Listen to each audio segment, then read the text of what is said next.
A shocking report of IBD Dende, a smuggler and gun runner who threatened to kill a customs officer for seizing his smuggled goods he tried bringing into the country.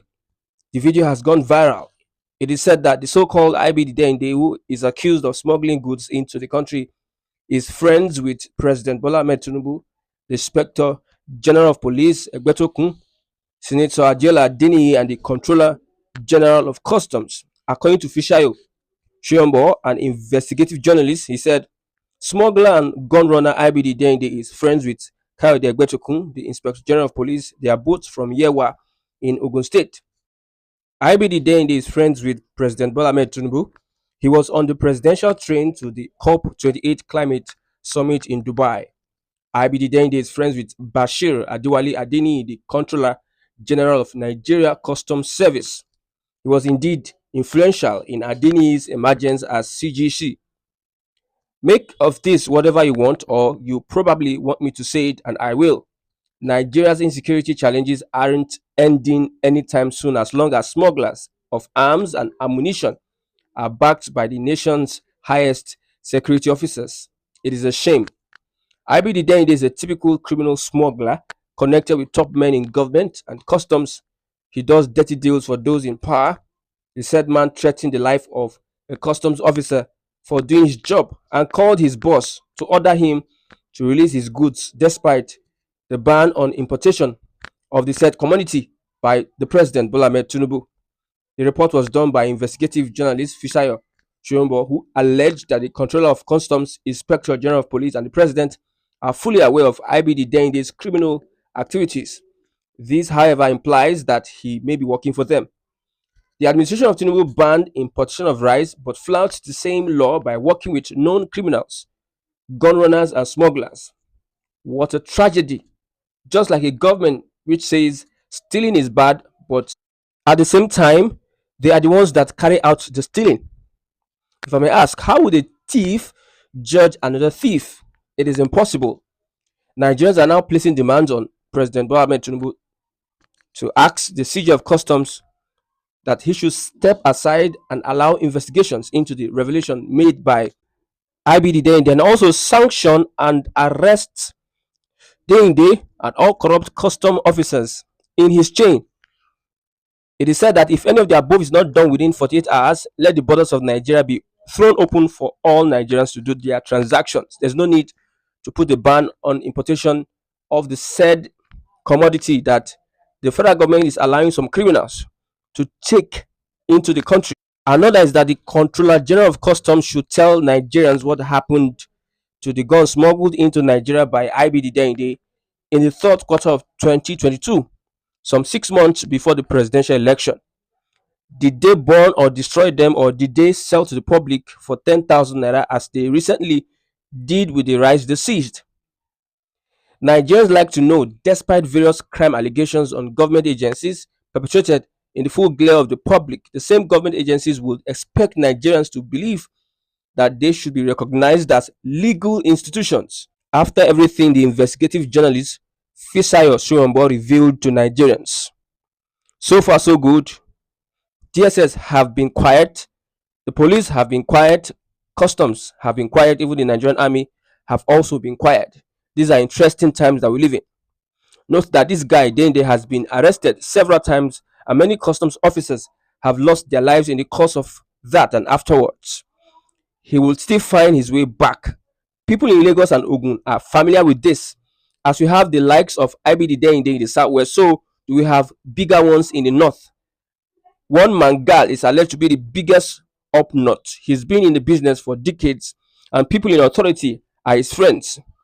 People thought that Buhari would cut him to size, but then he became stronger and nothing could stop him, even the government.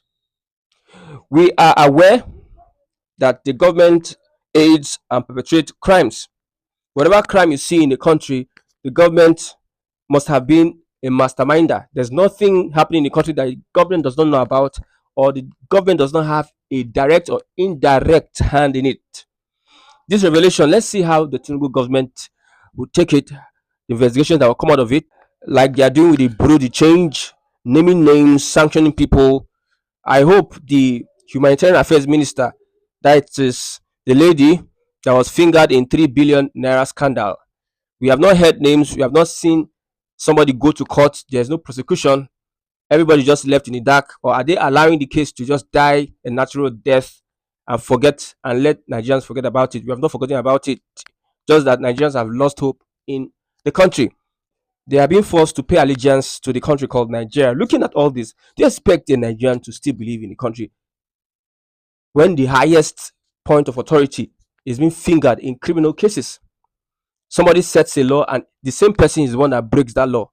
How do you want the people of Nigeria to take this government and other government serious? Believe that the government wants to work in their interest? It is very impossible. In a channel's interview by the investigative journalist Fisher Osirombo, he said that anything that the customs had seized, any goods seized by customs, are goods that the owners decided not to bribe custom officers. That's what he said. That there's no goods that have been seized by customs that does not belong to somebody who refused to bribe them. So whenever you see customs seizing any goods or consignment, according to the journalist, that means that person did not bribe. Anybody can bribe their way through our customs. That is what he is insinuating.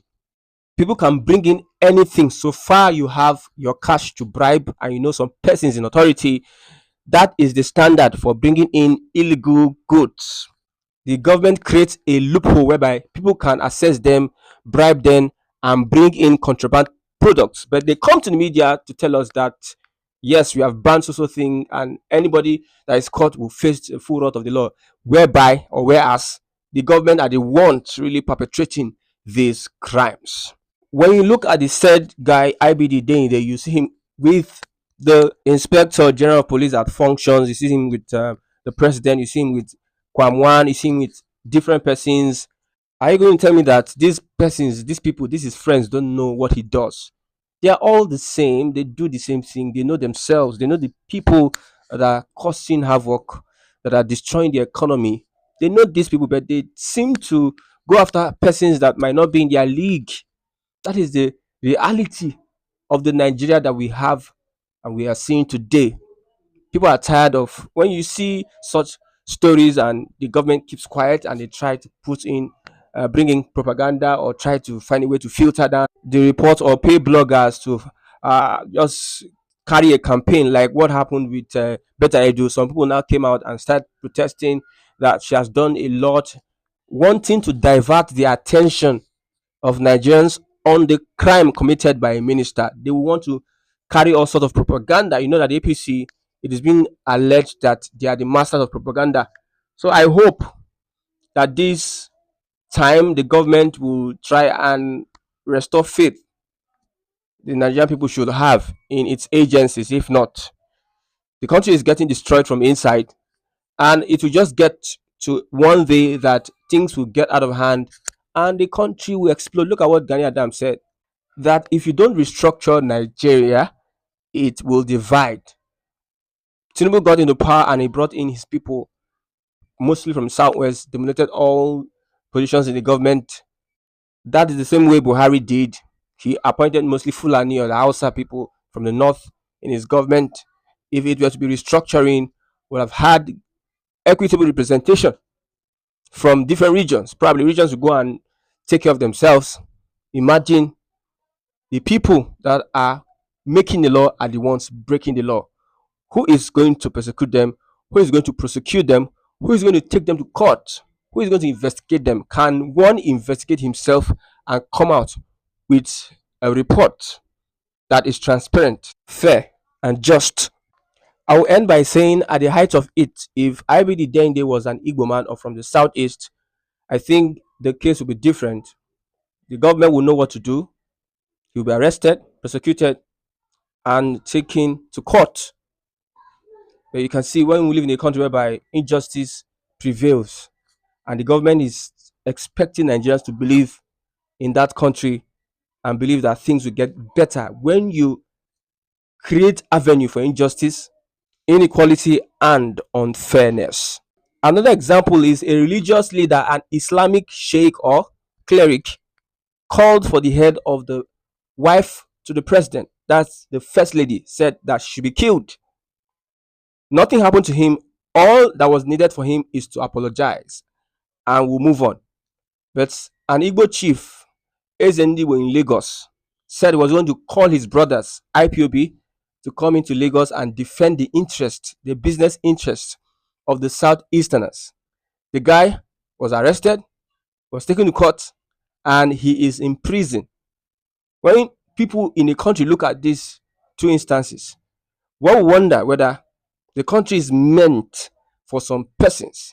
That's why people are clamoring for, okay, allow Biafra go. Oduduwa, let's go. Let Nigeria split and divide.